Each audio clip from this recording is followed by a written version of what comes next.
Hello friends, your welcome to R K Rojgar study. तो are K Rojgar study to में channel में आपका स्वागत है। तो देखिए, इससे पहले हम 19 नहीं, ये लगभग 3-4 वीडियो इससे पहले अभी अपलोड हो जाएगी। तो देखिए, यह सेट नंबर हमारे हिसाब से 22वां होना चाहिए, क्योंकि इससे पहले 3 सेट, देखिए जब तक ये वीडियो अपलोड होगी इससे पहले 3-4 सेट और अपलोड हो चुके होंगे। तो यह सेट नंबर 22वां होना चाहिए। तो आप जाकर चैनल का प्ले लिस्ट में वीडियो जरूर देखिए।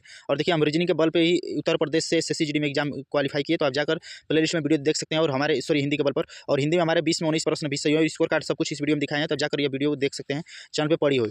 तो आप अगर चैनल से जुड़े हैं तो चैनल का प्ले लिस्ट जरूर देखें। इस वीडियो में हम देखिए प्रीवियस ईयर प्रश्नों का जानते हैं कि SSC GD का एग्जाम होने जा रहा है 4 फरवरी को। तो उसी के लिए हम प्रीवियस ईयर प्रश्नों का सीरीज हम शिफ्ट वाइज दे रहे हैं। तो उसकी सीरीज, उसी श्रृंखला में इस सीरीज में हम इस शिफ्ट में 29 फरवरी 2024 को सेकंड शिफ्ट में देखिए 11 से 12:30, तो 29 फरवरी सेकंड शिफ्ट में पूछे गए सभी हिंदी के 20 प्रश्नों को सॉल्व करेंगे। इससे पहले हम मैथ के वीडियो अपलोड कर देंगे इसी शिफ्ट का, और रीजनिंग का भी और हिंदी का। आपको हम बताएंगे कैसे आप 8 से 10 मिनट में हिंदी के 20 प्रश्नों को आप सही कर सकते हैं। तो देखिए, निम्नलिखित वाक्य में निरर्थक शब्द ज्ञात कीजिए। प्रश्न नंबर पहला है निरर्थक शब्द। निरर्थक मतलब जिसका कोई अर्थ ना हो उसे निरर्थक कहेंगे। तो मुझे वहाँ से पेन वेन दो। तो पेन वेन कहना बिल्कुल ही निरर्थक है, क्योंकि वेन का कोई अर्थ नहीं होता है। इसका सही होना चाहिए कि मुझे वहाँ से पेन दे दो। मुझे वहाँ से पेन दे दो बिल्कुल सूटेबल होता है, लेकिन इसमें दिया है कि वेन, और कौन सा जो गलत है, तो ये वाला जो है वो फोर्थ वाला गलत है। निम्नलिखित में से पर्यायवाची शब्द ज्ञात कीजिए। पत्थर का पर्यायवाची क्या होता है? तो पत्थर का पर्यायवाची क्या होता है? तो पत्थर का पर्यायवाची होता है पाषाण। पत्थर का पर्यायवाची होता है पाषाण। देखिए, अगर आप SSC GD की हिंदी क्लास देखने में अगर 1 घंटा डेली समय दे रहे हैं तो आपको बहुत ही नुकसान होगा। उससे ज़्यादा आप मैथ को समय दीजिए, रीजनिंग को दीजिए, क्योंकि SSC GD का जो मेन टॉपिक है वो है मुहावरे, अनेकार्थी शब्द और पर्यायवाची शब्द, विलोम शब्द और त्रुटि वाले। ये 4-5 टॉपिक अगर आपको पढ़ना है तो थ्योरी पढ़िए, वरना आप सिर्फ प्रीवियस ईयर प्रश्न का सोल्यूशन दीजिए। आप किसी भी प्लेटफॉर्म पर प्रीवियस ईयर प्रश्न का टेस्ट दीजिए और सोल्यूशन के लिए वीडियो देखिए। या आप हमारे इस शिफ्ट पर देना चाहते हैं तो टेलीग्राम ग्रुप पर जाइएगा, वहाँ पर इन प्रश्नों को हम पहले सेंड कर देते हैं सुबह मॉर्निंग में। इसके बाद 8 बजे सोल्यूशन आता है, तो उसको आप वहाँ से प्रैक्टिस कर लीजिए क्वेश्चन का। इसके बाद उत्तर के लिए इसको सॉल्व कर देख लीजिए वीडियो को। तो इसका ट्रिक हो जाएगा। ट्रिक देखिए, आपको बता दे रहे हैं ट्रिक क्या हो जाएगा। तो ट्रिक हो जाएगा पत्थर। तो पहले पाषाण काल में ही तो पत्थर का यूज हो रहा था, पत्थर से लोग आग लगा दे रहे थे, तो पत्थर हो जाएगा। और देखने में भी लग रहा है पति, क्या पति होगा? बिल्कुल समीप भी नहीं, प्रारंभ भी नहीं। देखने से ही ऑप्शन एलिमेंट का भी आप उत्तर तक आराम से पहुंच सकते हैं। देखिए, पति का किसका होता है? प्रारंभ का अगर पूछेगा था, देखिए प्रारंभ का अगर पूछा होता है तो प्रारंभ का पर्यायवाची जानते हैं, श्री गणेश होता है, शुरू होता है। समीप का पर्यायवाची होता है निकट, सामने, करीब, नजदीक। और पति को प्राणेश्वर कहा जाता है, नाथ कहा जाता है, प्रीतम कहा जाता है, घरवाला कहा जाता है। तो इसी प्रकार आप ऑप्शन एलिमेंट करके भी उत्तर तक आराम से पहुंच सकते हैं। देखिए, दिए गए विकल्पों में से मुहावरे का सर्वश्रेष्ठ, मुहावरे का अर्थ बताना है। ग्रह उल्टे हो जाना। ग्रह उल्टे हो जाना क्या कहा जाए, किसे कहा जाता है? क्या आश्चर्यचकित हो जाना? नहीं। क्या स्थिर न रहना? नहीं। काम बिगाड़ना? नहीं। ऑप्शन एलिमेंट करने पे आराम से हो जाएगा। तो ग्रह उल्टा होना कब कहा जा सकता है? तो बुरा समय आना। जैसे कि लोग बोलते हैं कि यार उसका ग्रह उल्टा हो गया, यानी उसका बुरा समय आ गया है, तो बुरा समय।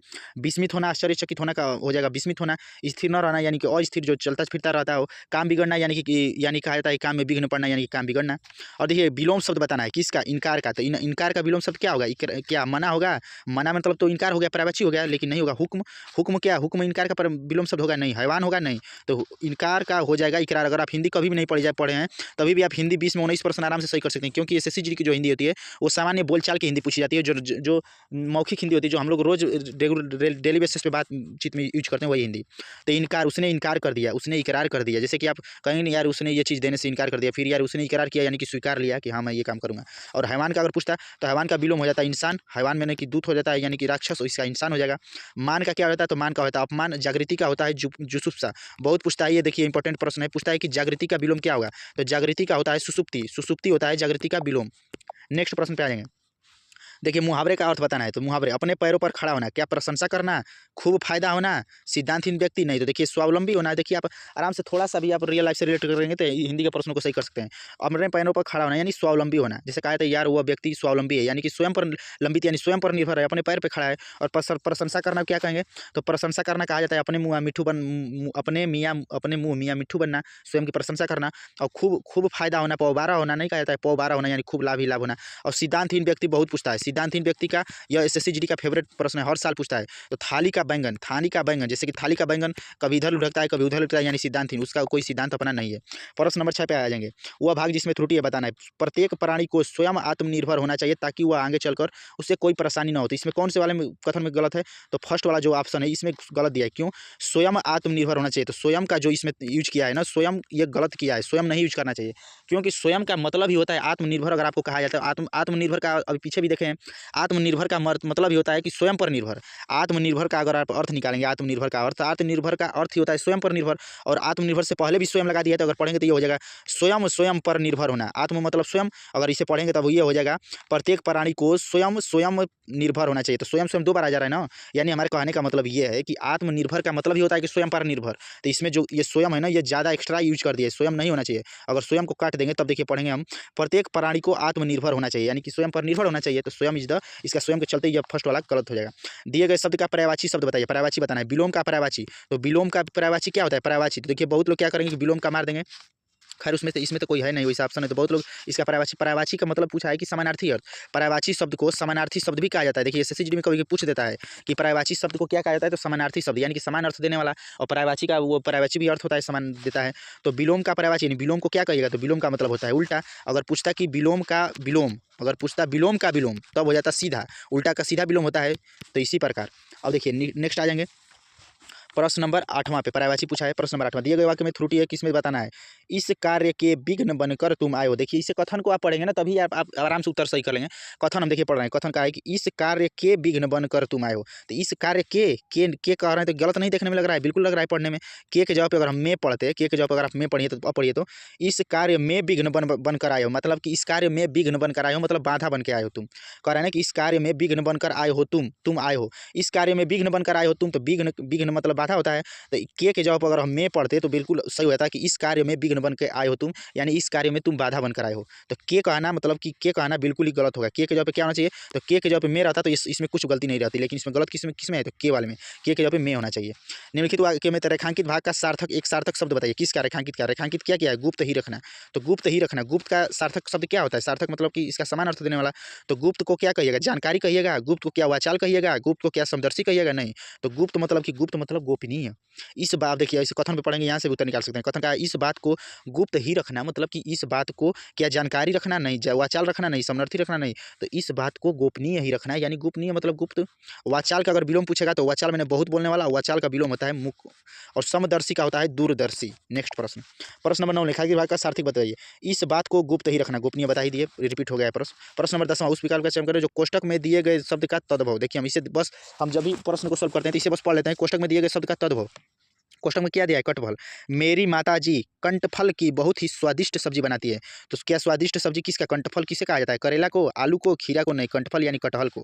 कंटफल किसे कहा जाता है, तो कंटफल कहा जाता है कटहल को।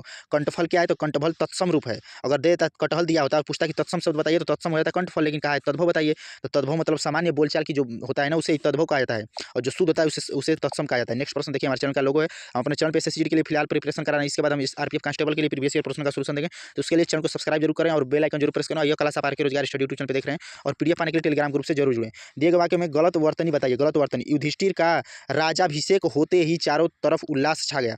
तो राजाभिषेक का आ रहा है, राजाभिषेक का मतलब क्या हो रहा है, राजाभिषेक नहीं कहा जाता है ना, उसका राज्याभिषेक हुआ, राज्याभिषेक होता है, क्या होता है, तो राजाभिषेक नहीं होता है, राज्याभिषेक नहीं होता है, राज्याभिषेक होता है। देखिए इसी प्रकार आप जोर देकर जब आप कथन को पढ़िएगा ना, तो आप आराम से सही पढ़ पाइएगा।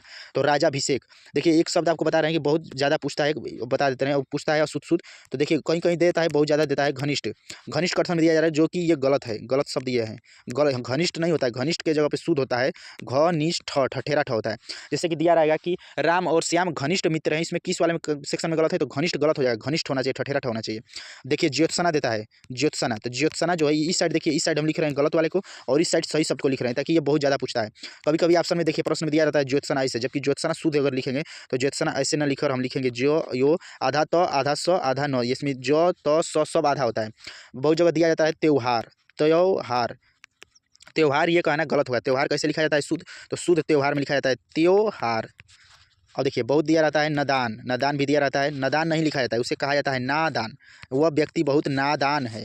और ये देखिए ये बहुत दिया जाता है, पूछता है दूरावस्था, तो दूरावस्था ये गलत है, ये सभी शब्द गलत हो है, इसका शुद्ध शब्द इस साइड हम लिख रहे हैं। तो देखिए दूरावस्था को शुद्ध में लिखिएगा तो क्या लिखेंगे, तो कहेंगे दूरवस्था, दूरवस्था इसका सही। हिंदी एसएससी में इससे ज़्यादा नहीं पूछी जाती है यार, आप थोड़ा सा हमारे सीरीज से जुड़े रहे, एग्जाम होने तक आपको हम 110% होने से 20% आप सही कर लेने लगेगा। प्रश्न नंबर 12 पे आ जाएंगे। प्रश्न नंबर 12 कह रहा है कि सार्थक शब्द बताइए। सार्थक मतलब कि समान अर्थ देने वाला, सार्थक का मतलब ही हो गया, सार्थक का अर्थ निकालेंगे, सार्थक मतलब समान अर्थ देने वाला। तो सार्थक किसी बात को जानने की इच्छा, तो किसी बात को जानने की इच्छा क्या कहेंगे, कल्पनाशील, टकराशील, आशावादी, नहीं तो जिज्ञासा किसी बात को जानने की इच्छा, कभी कभी देता है कि जो किसी बात को जानने की इच्छा रखता है उसे क्या कहेंगे, तो उससे जिज्ञासु कहेंगे। और आशावादी जो उम्मीद करता है उसे आशावादी कहेंगे। देखिए रेखांकित भाग के लिए एक शब्द, हमारे देश ने दाल विदेश से खरीदा, तो विदेश से खरीदा को एक शब्द में क्या कहिएगा, विदेश से खरीदा। तो कोई भी सामान जब देश में विदेश से खरीदी जाती है उसे आयात कहा जाता है। आयात मतलब आया, आयात मतलब कि आया मतलब कि अपने देश में आया यानी खरीदा गया बाहर से। अगर वही पूछता कि बेचा गया, कहता कि अगर हमारे देश ने दाल अमेरिका या किसी देश को बेचा, तो बेचा मतलब कि हो जाता है निर्यात, बेचना मतलब हो जाता है निर्यात मतलब गया, निकला निकला निकला, गया गया गया गया मतलब बेचा। आया आया आया, किसी देश से आया मतलब आयात आयात आयात। इसी प्रकार आप आराम से याद करिए। दिए गए वाक्य का वर्तनी, देखिए आपको ये सोल्यूशन पसंद आ रहा है नहीं, या तर्क जो फैक्ट है आप कमेंट बॉक्स में कमेंट करके जरूर बताइए। इस सीरीज को जारी रखना चाहते हैं तो वीडियो को लाइक जरूर करिए, एक प्यारा सा कमेंट करके जरूर बताइए कि सीरीज को जारी रखना चाहते हैं या नहीं। दिए गए वाक्य में रेखांकित शब्द का सही वर्तनी बताइए। रेखांकित शब्द क्या है, धैर्य। क्या लिखा है, तो लिखा है धैर्य। तो आप लोग कहीं भी पढ़े होंगे या सामान्य हिंदी में, तो धैर्य क्या धैर्य कहेगा नहीं, धैर्य और नहीं, तो धैर्य शुद्ध धैर्य ऐसे लिखा जाता है। जैसे कि आप धैर्य बनाए रखें, तो धैर्य ऐसे ही शुद्ध लिखा जाता है। दिए गए वाक्य का रेखांकित शब्द का विलोम, तो रेखांकित शब्द का विलोम, रेखा किसे क्या है, रिक्त, और जिस पे रेखांकित किया जाता है उसी का बताया जाता है। रिक्त का विलोम बताना है, तो रिक्त का विलोम शब्द बताना है। रिक्त का अर्थ होता है खाली, रिक्त का अर्थ निकालेंगे तो रिक्त मतलब खाली जगह, रिक्त स्थान यानी खाली जगह, और इसका विलोम करेंगे तो पूर्ण जगह यानी कि भरा हुआ, तो इसका विनाश होगा नहीं, संदेह होगा नहीं, खाली होगा नहीं, तो इसका हो जाएगा पूर्ण। अगर पूछता कि इसका विलोम ना पूछता रिक्त का पर्यायवाची, तो रिक्त का पर्यायवाची हो जाता है खाली। पूछता रिक्त का समानार्थी, तो वो भी हो जाता है खाली। इसी प्रकार आप आराम से। और देखिए प्रश्न नंबर 16 पे आ जाएंगे। देखिए हम इससे पहले 2-3 वीडियो अपलोड किए, उसमें कंप्रिहेंशन हम बिना देखे आपको उत्तर निकालना बताए थे, लेकिन जो एक आध प्रश्न ऐसे होते हैं ना जिसमें थोड़ा सा कंप्रिहेंशन आपको देखना होगा। हम बता दे रहे हैं एक ट्रिक ये है कि अगर जब भी कंप्रिहेंशन छोटा दिया रहा है और लोकल लैंग्वेज का रहे, तो वैसे कंप्रिहेंशन को थोड़ा बहुत पढ़ना पड़ता है। लेकिन अगर कंप्रिहेंशन लेंदी दिया जा रहा है, यही कंप्रिहेंशन रहा है यहाँ इतना बड़ा, अगर कंप्रिहेंशन लेंदी दिया रहता है ना, तो उससे प्रश्न के ज़्यादातर ऑप्शन जो होते हैं वो डायरेक्ट बिना पढ़े ही निकलते हैं। तो देखिए कंप्रिहेंशन थोड़ा सा इसमें देखना पड़ेगा। रिक्त स्थान एक में उपयुक्त विकल्प का है कि रिक्त स्थान एक में क्या उपयुक्त, बिना पढ़े तो आप नहीं बता सकते हैं कि एक में क्या किसके बारे में कथन बात हो रहा है, तो इसके लिए कंप्रिहेंशन पढ़ना पड़ेगा। मोटे अनाज का बढ़ने से जन सामान्य सहित किसानों को लाभ मिलने की बड़ी है, तो दूसरे नंबर पे देख रहे हैं कि बड़ी है, दूसरे नंबर पहले भर ले रहे हैं। तो दूसरे नंबर पे क्या है, तो बड़ी समस्या है, क्या कह रहा है ना कि देखिए क्या कह रहा है, मोटे अनाज का बढ़ने से जन सामान्य सहित किसानों को लाभ मिलने की बड़ी समस्या है, नहीं संभावना बन रहा है कि संभावना है। अब हम आगे आ जाएंगे फर्स्ट वाले पे, कह रहा है कि उपयुक्त। तो मोटे अनाज का क्या बढ़ने से जन सामान्य यानी कि जन सामान्य मतलब कि आम आदमी सहित किसान को भी लाभ मिलेगा। तो मोटे अनाज का क्या बढ़ेगा, मोटे अनाज का क्या प्रभाव बढ़ेगा, मोटे अनाज का क्या ईंधन बढ़ेगा, नहीं। तो मोटे अनाज की या तो आप लोग सोचेंगे कि कीमत बढ़ सकता है या तो प्रचलन बढ़ सकता है। तो अगर हम कीमत भर दे रहे हैं आपके हिसाब से, अगर मान लीजिए हम कीमत भर के देख रहे हैं तो अब पढ़ रहे हैं, मोटे अनाज का कीमत बढ़ने से जन सामान्य सहित किसानों को लाभ मिलने की बड़ी संभावना है। तो बताइए अगर मोटे अनाज की कीमत बढ़ेगी तो क्या जन सामान्य सहित किसान को लाभ होगा, नहीं होगा। मोटे अनाज की अगर कीमत बढ़ेगी तो किसान को भी हानि होगा, और जन सामान्य देखिए जन सामान्य मतलब कि साधारण लोग तो सभी को नहीं होगा, तो इसीलिए इसका प्रचलन बढ़ने से फायदा हो सकता है। तो प्रचलन इसका सूटेबल ऑप्शन बैठ जाएगा।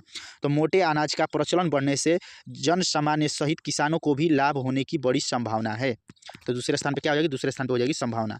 तो अब देखिए यहाँ से पढ़ लिए, पहले स्थान पर भर दिए मोटे अनाज का प्रचलन बढ़ने से किसानों सहित आम जनसंख्या सहित किसानों को भी लाभ होने की बड़ी संभावना है।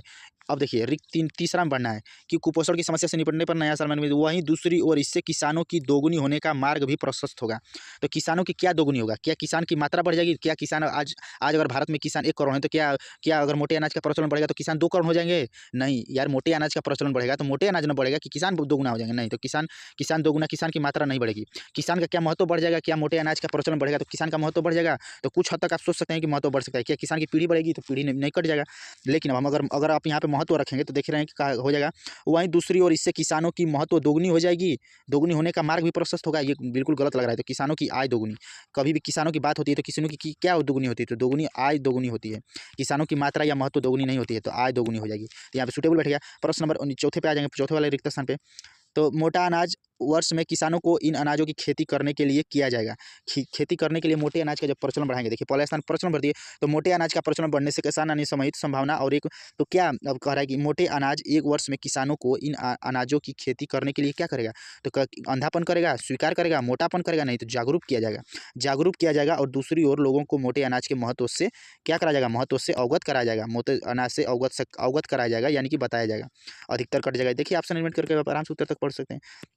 तो थैंक्स फॉर वॉचिंग, वीडियो देखने के लिए धन्यवाद। अगर आप वीडियो जो जाकर चैनल प्लेलिस्ट में ये वीडियो को जरूर देखिए। देखिए इसमें हम सब कुछ बताएंगे कि सीएसएफ सेंटर टीपी अनपरा में हम गए थे डीबीपीएसटी देने, तो उसमें क्या कुछ कैसे हुआ। और देखिए हम हिंदी और रीजनिंग के बल पे ही एग्जाम क्वालिफाई किए, स्कोर कार्ड जाकर देख सकते हैं। और हमारे 19% रियल में सही हुए, तो आप जाकर सब कुछ देख सकते हैं। तो थैंक्स फॉर वॉचिंग। अगर आप सीरीज को जारी रखना चाहते हैं तो लाइक करके जो बताइएगा, 20 में कितने % आपके सही हुए जरूर बताइएगा। और आप लोग कमेंट बॉक्स में कमेंट करके जरूर बताइएगा कि आपके कितने प्रश्न सही हुए और यह सीरीज आपको कैसी लगी। और आप लोग से एक प्रश्न पूछते रहें, कमेंट बॉक्स में कमेंट करके जरूर बताइएगा कि अस्थावर का जो है, अस्थावर का विलोम शब्द क्या होगा। अस्थावर का विलोम शब्द आप लोग कमेंट बॉक्स में कमेंट करके जरूर बताइएगा। और आपके कितने प्रश्न सही हुए जरूर बताइएगा। पीडीएफ पाने के लिए टेलीग्राम ग्रुप से जुड़े, जिसका लिंक वीडियो के डिस्क्रिप्शन बॉक्स में, वहाँ से प्रैक्टिस भी कर सकते हैं, सोल्यूशन भी देख सकते हैं। Thanks for watching. वीडियो को लाइक शेयर सब्सक्राइब जरूर करें। धन्यवाद।